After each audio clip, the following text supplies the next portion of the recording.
Alright guys, so we're here sa terminal ng Iloilo. Magbiyahe ulit tayo pa Bacolod. So ando si Chris, kasama natin, may bili ng terminal fee.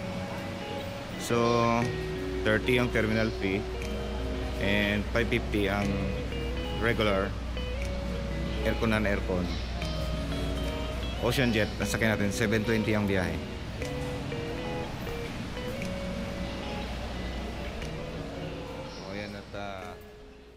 Konti naman ng biyahe ngayon.